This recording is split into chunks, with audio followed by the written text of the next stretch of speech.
like to follow the noble lady Baroness Buscombe, and I'd like to pay particular tribute to the contribution from Baroness Hunt, which I found insightful and helpful. Yeah.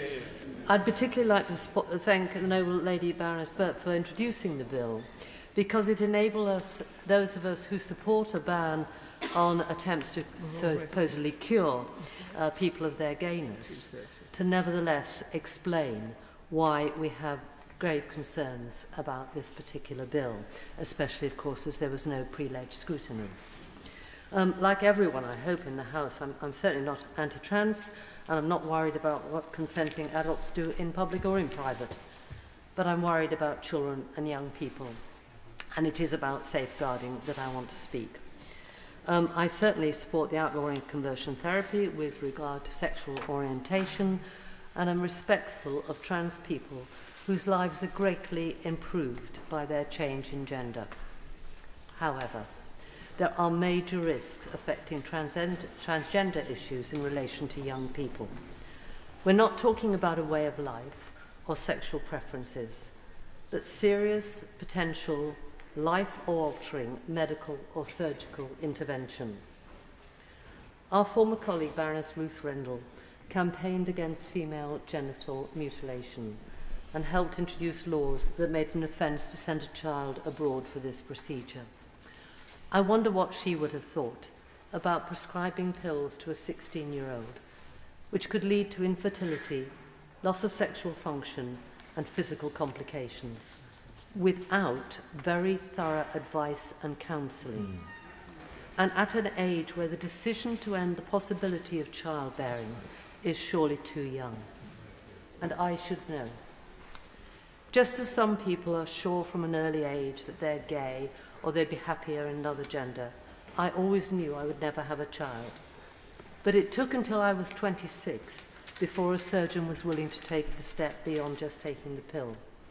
And even then, he took me to a psychiatrist for an assessment before he actually booked an anaesthetist. And that was only to tie my tubes. I don't regret the psychiatrist, and nor do I think it was inappropriate. And I was 26 at the time, not 16.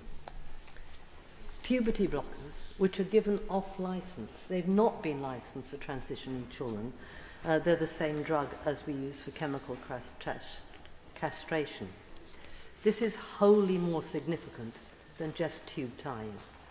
Yet this bill risks criminalising any psychiatrist, therapist, teacher, doctor, perhaps a parent or a church minister who seeks to engage with that youngster and test their request to transition. Is it not a duty on any surgeon or prescribing medic to be absolutely sure the young person really understands all the consequences of such a life-changing and irreversible medical interaction before they simply affirmed and assented to the patient's request? Yeah. There is, of course, an interesting question as to whether this bill only covers discussions about a discussion about whether the patient is certain they want to make a change. What about the discussions the other way, the automatic gender-affirming treatments, which come close to persuading someone they want to transition? Perhaps it's those therapists who are engaging in conversion therapy, albeit directing someone to transition as a way of resolving unhappiness or dissatisfaction in their current life, or mere confusion because they are still very young. That's not neutral exploration. It's one-way advice.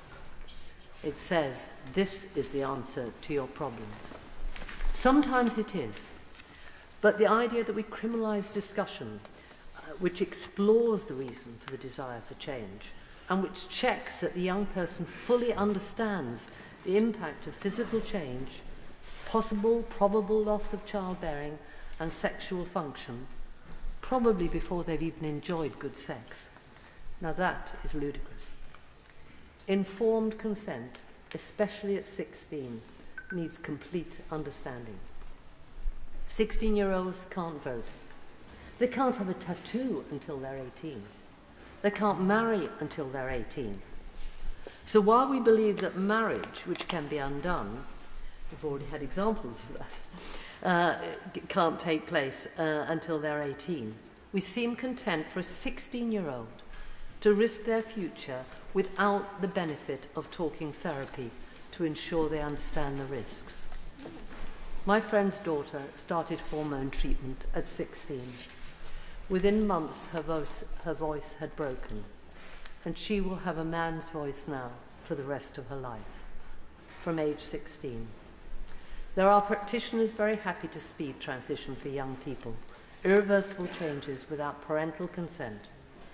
Gender Plus, for example, markets itself as follows. A post-assessment referral to our associated hormone clinic is available to those 16 years and above. Hormone clinics will be run by a hybrid, offering in-person or virtual appointments, though consent must be taken in person. The clinics are nurse-led, run by a nurse consultant who has several years' experience with GIDS, the Tavistock.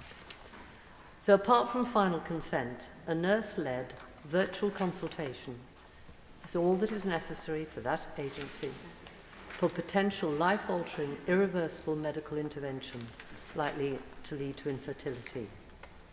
It is this unquestioning affirmative approach which is not open-minded, and it's at odds with standard practice in all other clinical encounters.